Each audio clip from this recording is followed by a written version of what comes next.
pelintir-pelintir pemberitaan terkait dengan adanya pemagaran ini. Ini bukan pemagaran.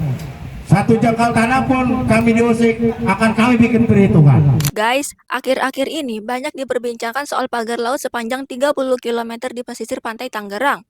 Ya, pagar laut sepanjang 30 km tersebut dibangun oleh masyarakat secara swadaya.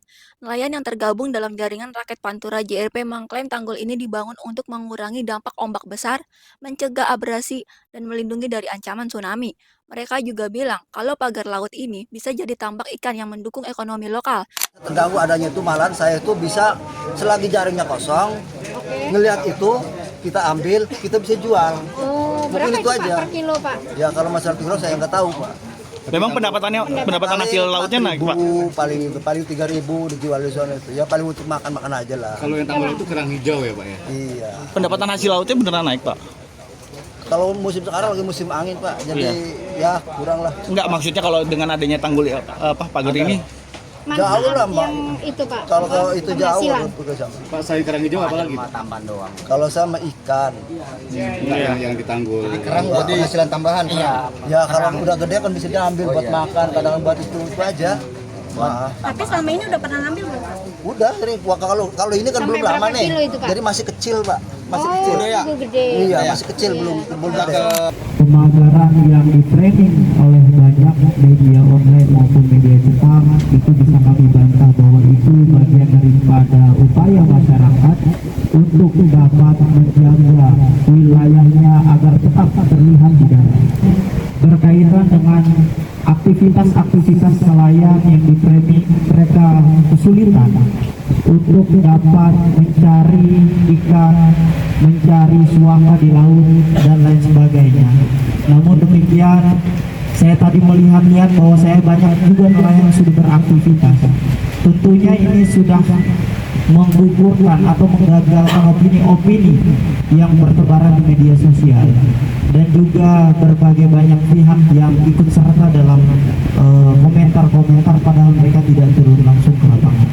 Tentunya ini adalah informasi-informasi yang harus kita sampaikan kepada masyarakat untuk menjadi pencerahan agar tidak terbawa isu-isu yang menggoreng atau menguntungkan satu pihak. Berita-berita yang sekarang ini berkembang di media sosial, propaganda, adu domba, sampai pendekar-pendekar Banten katanya harus turun gunung, terkait dengan adanya pemagaran laut. Siapa yang magarin laut? Siapa? Orang kurang kerjaan kalau kata saya Pak.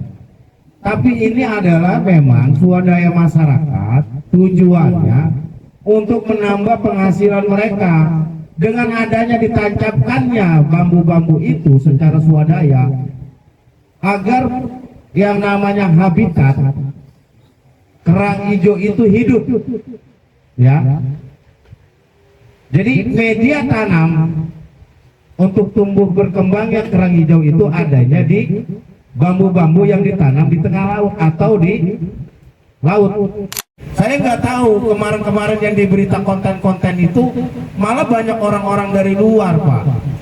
Jujur merasa terganggu dengan adanya pemberitaan ini. Saya tolong kepada rekan-rekan media dalam konferensi pers hari ini, baik media elektronik, media cetak maupun media online, coba tolong jangan dipelintir-pelintir pemberitaan terkait dengan adanya pemagaran ini. Ini bukan pemagaran.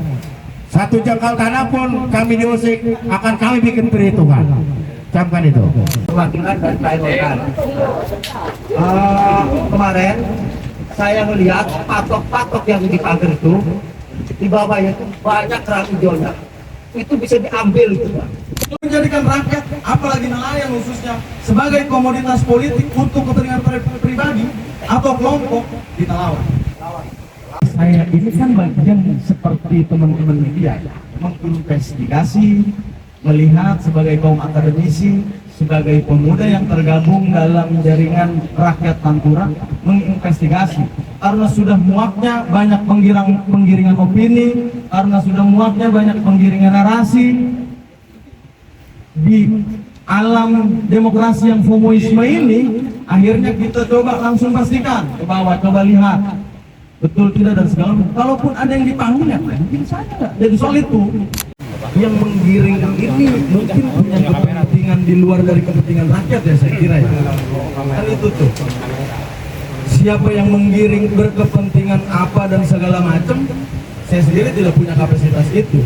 Namun kalau yang menggiring itu bukan untuk kepentingan banyak orang, ya itu bukan untuk kepentingan banyak orang, karena dia tidak pernah bicara nelayan, kesejahteraan nelayan, dia tidak pernah bicara nelayan dari hulu sampai hilir soal kesejahteraannya.